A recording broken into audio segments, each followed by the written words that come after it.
Greetings ladies and gentlemen, my name is Ty, also known as Glass Ninja, and I'm here from Ninjacore Studios to showcase our up-and-coming Team vs. Team Tactical Hero Siege map for Starcraft 2, StormKeep.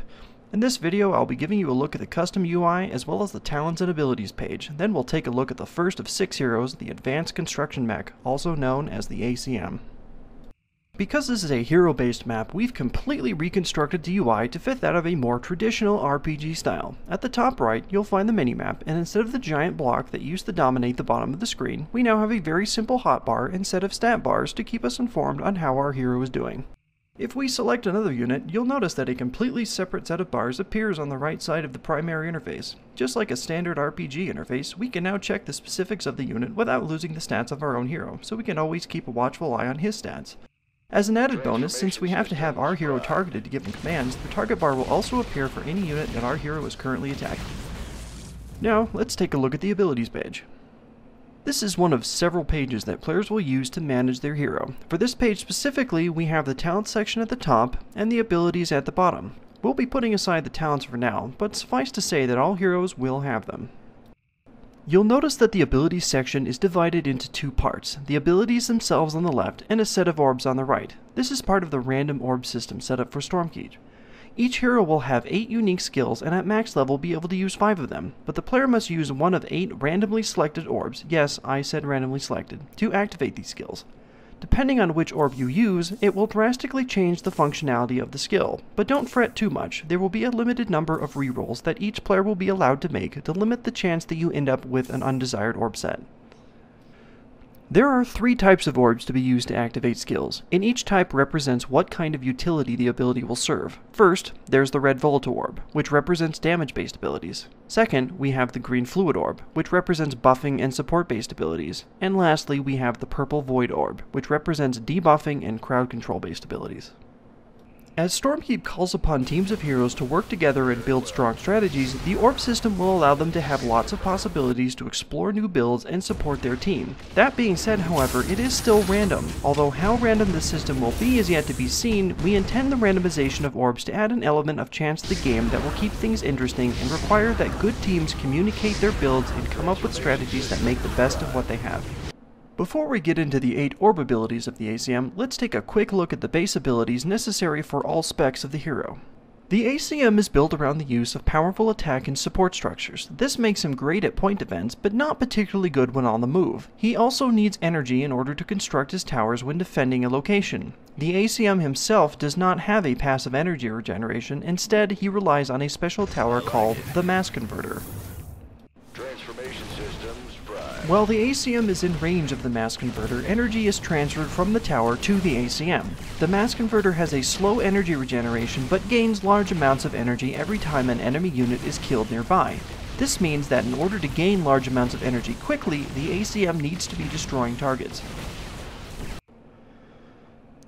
You may also have noticed that above the hero's stats frame is a 4th bar. This is a special bar that represents a unique function to each of the 6 heroes. In the case of the ACM, it represents his stored mass energy, which is a special secondary energy type used for his non-construction abilities. In order to fill his mass energy bar, he must use his store mass energy ability. This slowly converts his regular energy into mass energy, allowing him to use his other abilities. Part of playing the ACM efficiently will require proper balance of using energy and mass energy depending on the situation. The last of the ACM's base abilities is Deconstruct. This ability will allow him to quickly remove his structures and receive a refund of energy based on the cost of the structure and the amount of health left. This move also comes in 2 variations. One version will allow him to select structures to be deconstructed individually, and the second version deconstructs all structures at once. Now on to orb abilities. The first ability on our list is the attack turret, the bread and butter offensive structure of the ACM. The ACM is limited to only 4 attack turrets at any point in time, but they're reasonably inexpensive and pretty important no matter what build you decide on. The volatile orb version of the attack turret is the plasma turret. This turret fires slower than the other 2 variations, but hits much harder and does slightly better overall damage per second. In addition, the plasma turret's damage is spread in a small area of effect around the target. This makes it even more potent when used against clusters of mob or to defend narrow chokes. The fluid version of the attack turret is the energy turret. This is the fastest shooting version with moderate damage per second, but has the shortest attack range. However, every attack made by this version of the turret has a chance to give the ACM a very small amount of mass energy. The void version of the attack turret is the dark turret. The dark turret has the weakest damage per second of the three versions, but has the longest range. More importantly, the dark turret blinds units on hit, greatly reducing their attack range. This can help tremendously when using a lot of short-range abilities, as it draws enemies into close quarters. In addition, the dark turret constantly scans every second and retargets to enemies that are furthest back. Next on the list is the Ripper Tower, a DPS turret that specializes in close-range combat. When coupled with a volatile orb, the Ripper Tower becomes the Lightning Ripper. This tower has a small area of effect, but does the most damage per second. In addition, while dealing damage to units, the Lightning Ripper stores static energy and unleashes it at ranged units once enough energy is stored, dealing extra damage. The more units the Lightning Tower is currently attacking, the faster it charges static energy.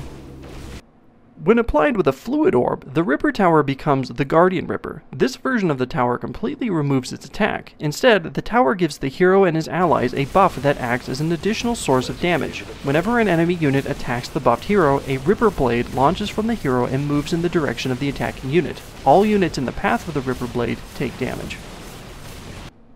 Lastly, when joined with a Void Orb, the Ripper Tower becomes the Phantom Ripper. This tower operates much like the Lightning Ripper, only without the static discharge. Instead, the Phantom Ripper has a much larger area of effect and applies a debuff to units that greatly slows movement speed for a short duration.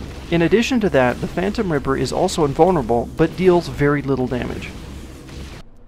The next ability for the ACM is the Satellite Uplink Tower. This is a support tower that gives aid to nearby units and structures. The volatile version of the Satellite Uplink is the Attack Satellite Uplink. This tower grants a buff to all nearby friendly units. When an enemy comes into range of one of the buffed units or structures, the Attack Satellite fires a beam at the enemy, dealing moderate damage in a small area. However, the satellite can only attack one unit at a time. The fluid version of the Satellite Uplink is the Chrono Satellite Uplink. This tower grants all nearby allied units with a small boost to attack speed.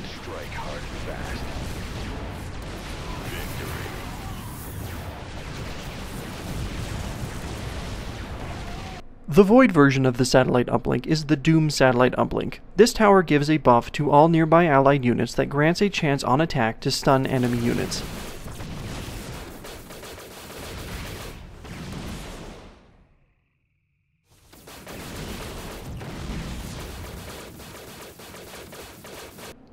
Next on the list is the Shield Tower, another support tower that focuses on buffing heroes with protective shields.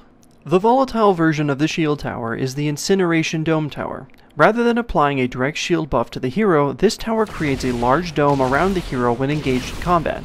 All enemy units that walk into the dome take damage over time.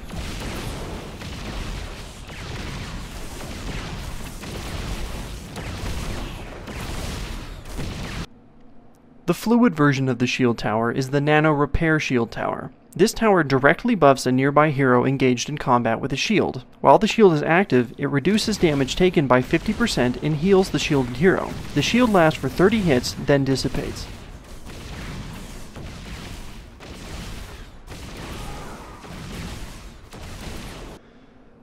The Void version of the Shield Tower is the Resonating Shield Tower. This shield reduces damage taken by 25%, and in addition causes attacking units to suffer a 50% reduction in damage dealt.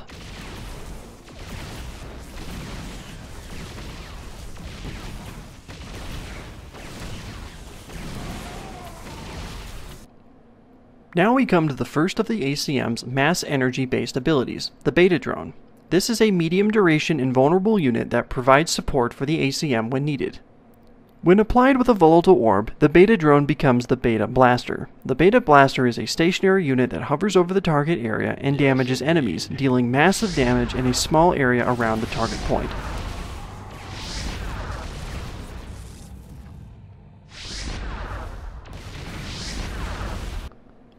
When applied with a fluid orb, the Beta Drone becomes the Beta Accelerator, an area buff drone that greatly increases the movement and attack speed of all heroes in the target area.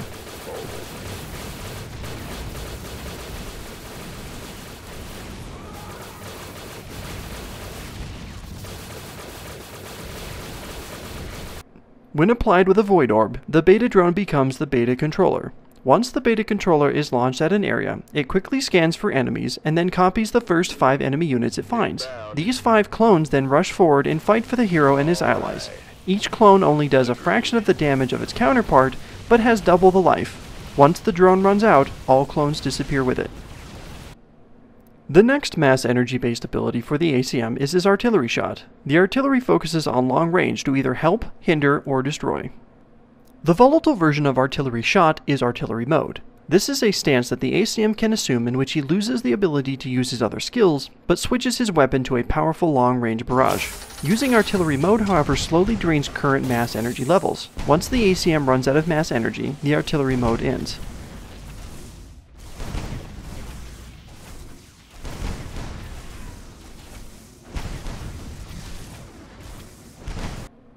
The fluid version of artillery shot is flare shot. Although it has no damage potential, the flare shot is still a very powerful skill that can help the heroes keep an eye on their surroundings and see waves of enemies before they reach them.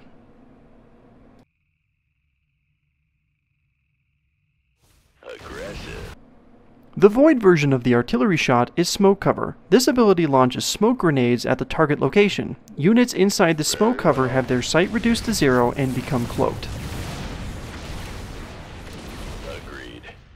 Yes, indeed. Alright. The next ability for the ACM is his missile pods, a close-range area of effect skill.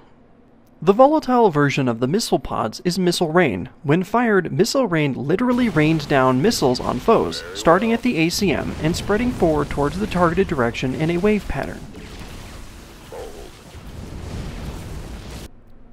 The fluid version of the missile pods is the Nano Repair Pods. This is an activated short-duration AoE heal.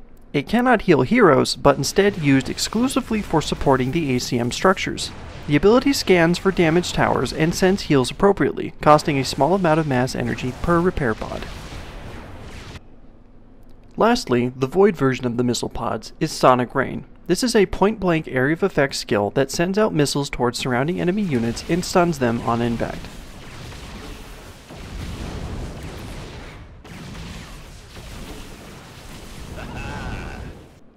Finally, the last skill for the ACM is his Power Beacon ability, a direct target buff or debuff. When applied to a volatile orb, the Power Beacon becomes Gamble Universe, a powerful yet unpredictable buff. The ability randomly applies one of 4 different buffs that increase the overall damage per second of the buffed unit. Each buff increases DPS by 100%, but in different ways. The first increases damage by 100%. The second increases attack speed by 100%. The third increases damage by 300% but decreases attack speed by 50%. And the fourth buff increases attack speed by 300% but reduces damage by 50%. When applied to a fluid orb, the Power Beacon becomes the Healing Beacon. Healing Beacon is a standard heal over time spell that does 50% of the target's health over a short period.